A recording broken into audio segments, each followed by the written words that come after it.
Good morning, folks.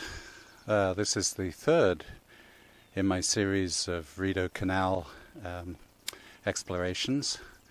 This time we've got a little bit of a run to get up to Beveridge Locks, which is the first lock station on the central section of the canal. So we've got a bit of back road riding to do first.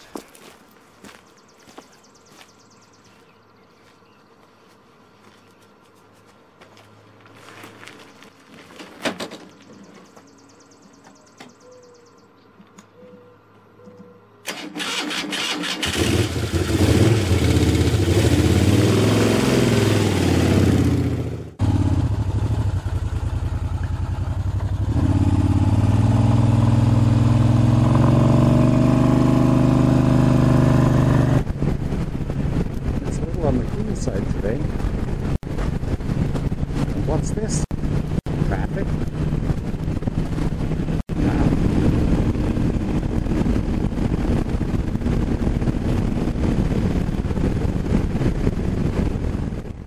We're just coming into a little town of Westport, which this time of year is usually crawling with American tourists. I guess this is one of the more pleasant things about COVID lockdowns and border closures, is that everything's a lot quieter than it usually is. Well, we'll take the back way up to Beveridge as far as we can. This road's pleasant, rolling, empty. By now it's just the way I like it.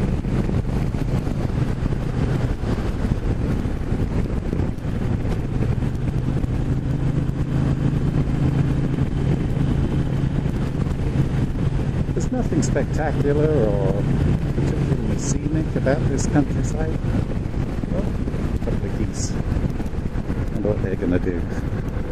Stay there, guys.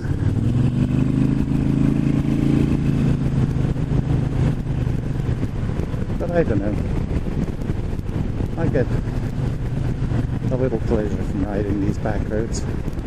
Maybe it's because you have to go a little slower. Oh, this one's going to be sloppy today after all that rain.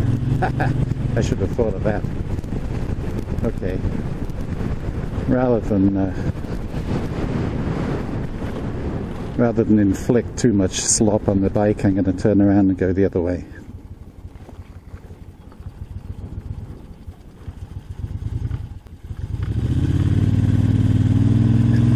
I can feel it's really sloppy under the tyres, and I know the road gets worse further on.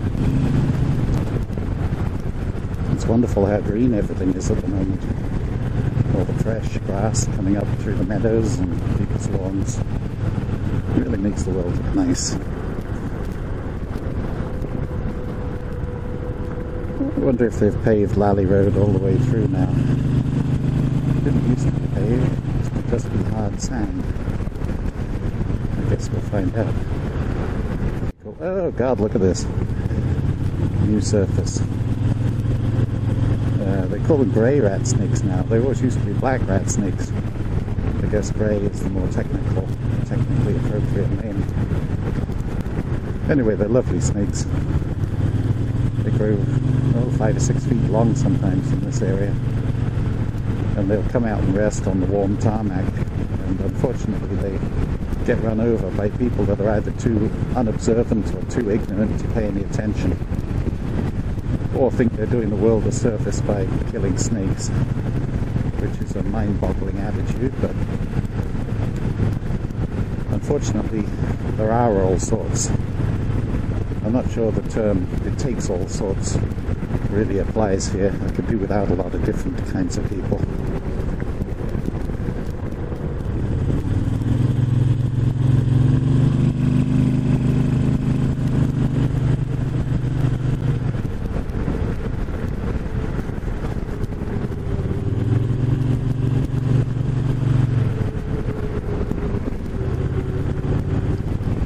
Used to be a lot of mica mining in this area. In the park here they've developed some of the old mica mines as tourist attractions.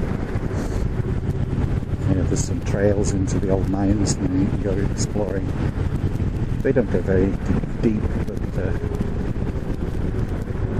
it's just a little interesting feature. Gives people something to look at.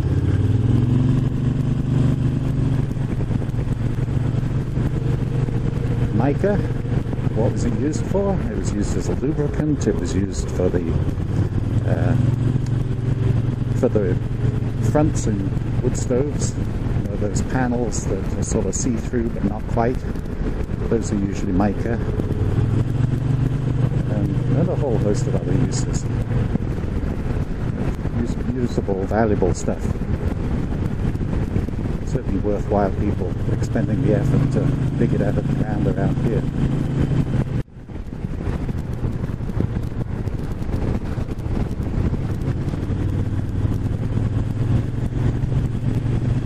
Yeah, so we're now in Murphy's Point Provincial Park. There's a lake over to the right there, I think you can just see. Actually, I don't mind this road being paved. It was always a bit of a bugger when it was sand, because it got sloppy in places. And funnily enough, this paving doesn't really incline me to speed or go any faster than I would otherwise.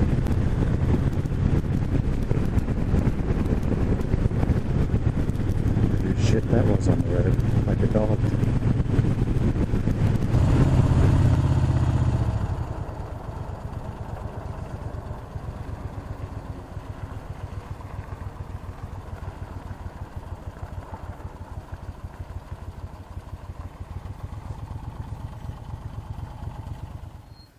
Oh, I see. This is on the Tay Canal.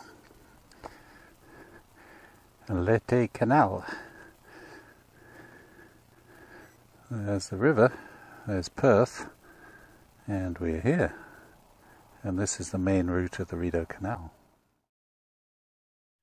So the canal at Beveridge Lock connects the Rideau Canal to the town of Perth. There's just this single lock. This is pretty nice. This is a big Rideau Lake, the bottom end. And there's the canal coming out. And I'm just going to turn around here. See if I can not put myself in the water.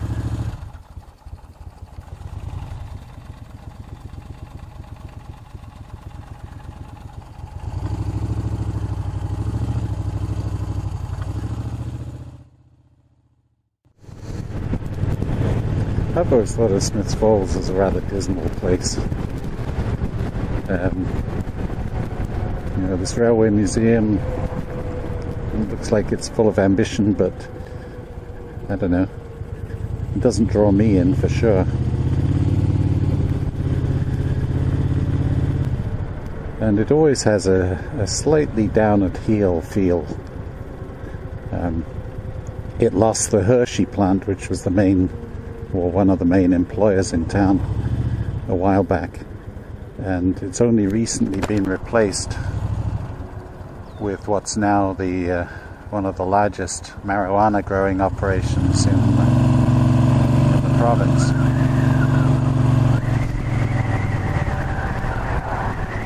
But it does have its elements of pleasantness. I'm not sure I've ever been down Poonamalie Road before.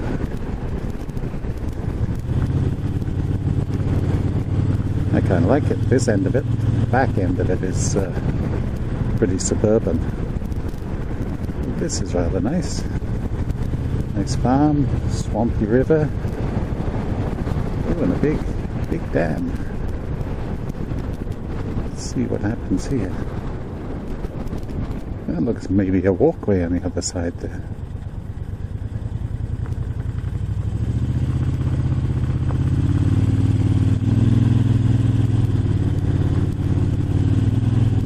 According to the Parks Canada website, Poonamalie is named after a British garrison town in India near Chennai, which most of us probably know as Madras.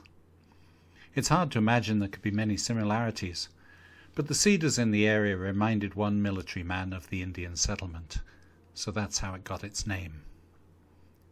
The lock station consists of a long dam which holds back the waters of Big Rideau and Upper Rideau lakes, a 1.8 kilometre artificial channel to bypass the original rapids, the lock itself, and the defensible lockmaster's house.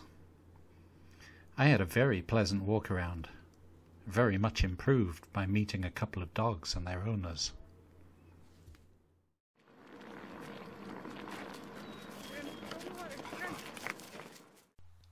There are two sets of locks at Smiths Falls, the main ones here, and Old Slides a little further downstream. But I didn't linger long. I was keen to get to Kilmarnock, which to me at least is far more attractive. And I missed out Edmund's Lock altogether, as it would have meant some backtracking. The lock at Kilmarnock was built to bypass a set of rapids in the bend of the Rideau River. In the end, because of the mud and rock the excavators encountered, they built a small dam across the original channel and cut a short canal with a lock to overcome the drop in the river.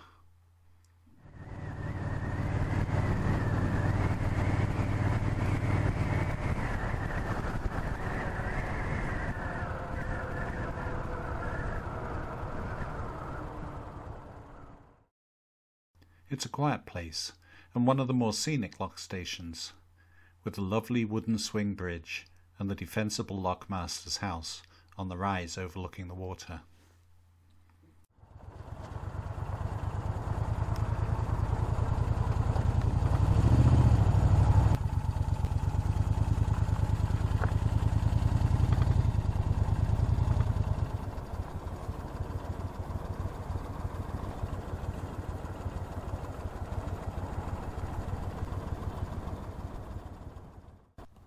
There's something about these wooden swing bridges that I love. They're like a relic from a bygone age, when wood was a perfect building material, and bridges weren't expected to support 16-wheeled tandem trucks. And there's something irresistible about an empty parking lot, and being able to wander around looking at the world without crowds of people, with their infernal boombox music.